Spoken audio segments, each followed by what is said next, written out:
People ask me all the time, what is your key to success? Is it talent? No. Is it luck? No. Is it even being smart? No.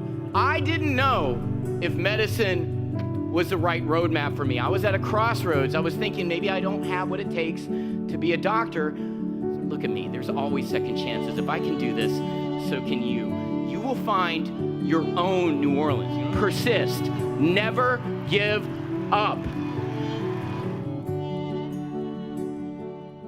It is so great to be back home. It is so surreal coming back here. I never thought in a million years I would be back here in this context at Tulane where I got my start. I have lived and passed out here for many years. Truth. The memories I have completely forgotten. My life may have begun in North Carolina, but my livelihood began in New Orleans, and I truly owe all of my success professionally and personally to this town, because if it wasn't for my experiences here, I wouldn't be where I am today. And to the class of 2022, a sincere, heartfelt congrats, because like everyone has said today, your class is the toughest class to have ever graduated college in recent history. You started out your sophomore year when the pandemic began. You survived COVID, hurricanes, lockdown, online classes. You've gone through vaccines, Omicron, BA2. You have been through so much and have come out stronger for the experience, and now you're here. You're graduating and more than ready to face the real world because you already have. You have persisted, and I salute you.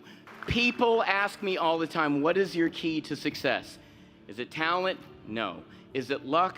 No. Is it even being smart? No. The key to success is persistence.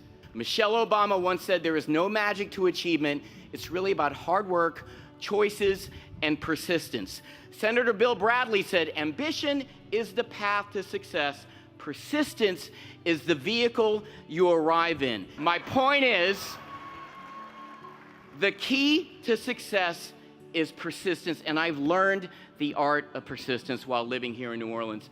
I bombed, I got back up, I persisted, and I'm moving on from that failure. Real world example, dig it.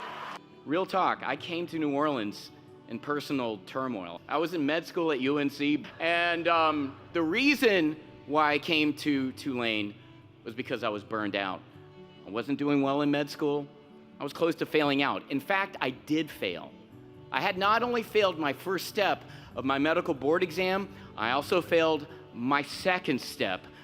It was the first time I really failed in my life when it counted, twice.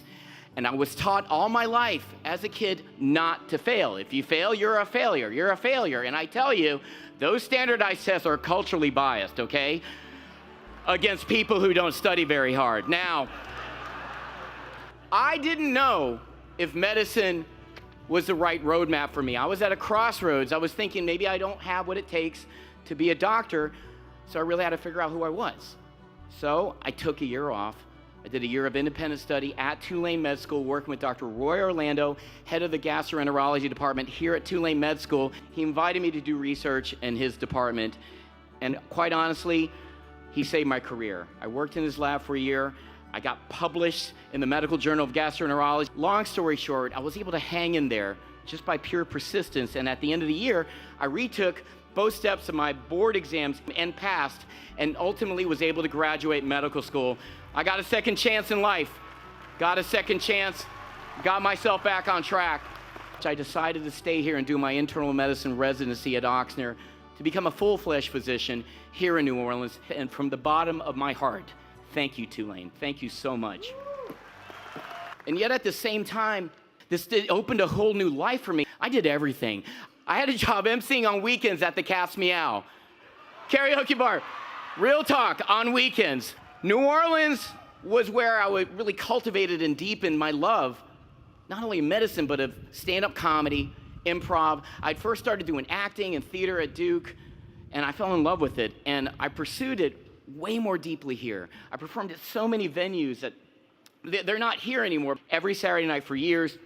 It's one of the most inspiring times of my life. I made lifelong friends, And at the same time, I was learning and immersing myself in the art of stand-up, improv, and comedy. In '95, I won the Big Easy Laugh-Off at the Orpheum Theater, and because of that, I got to perform in Hollywood. 2 years later, I moved to LA fully qualified, thick-skinned, and ready to pursue my comedy dreams as well. So if you think about it, it's only because of New Orleans I was able to persist and become both a doctor and a comedian. I always had the potential to do both. I had the tools, but it doesn't matter if you have the tools. If you don't know what to do with them, it's useless. Find out who you are first, just like I did in New Orleans. Some, you probably thinking, you ultimately became a comedian anyway, so why does it matter that you even became a doctor? It matters everything. Because in life, if you quit one thing, what's to say I wouldn't quit my next thing? What's to say I wouldn't quit being a comedian? There is so much rejection and failure in Hollywood, far more than in any other profession. It's not comedy. Persistence is my greatest talent. Never give up. Never close the door on your life. Always persist. I discovered my fully integrated sense of self.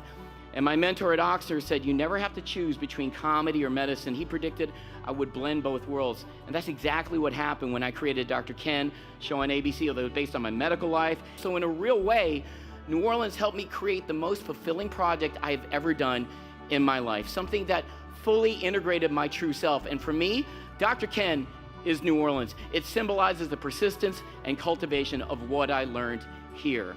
Cultivate, never give up. You never know what can happen. I'm just a person who learned how to persist when times were tough and be stronger for the experience. And that trait exists to this very day. In fact, I am practicing what I'm preaching right now. My life is this speech. Persist, never give up. This world is tough, has obstacles. People get in their own way of their own success all the time. I see it so many times. I'm telling you, don't get in your own way. How? Persist. Look at me. There's always second chances. If I can do this, so can you. You will find your own New Orleans. Sorry, I keep saying New Orleans a lot. I'm sure there's some dudes in the back going, bro, I am in New Orleans. So what do you mean, Mr. Chow?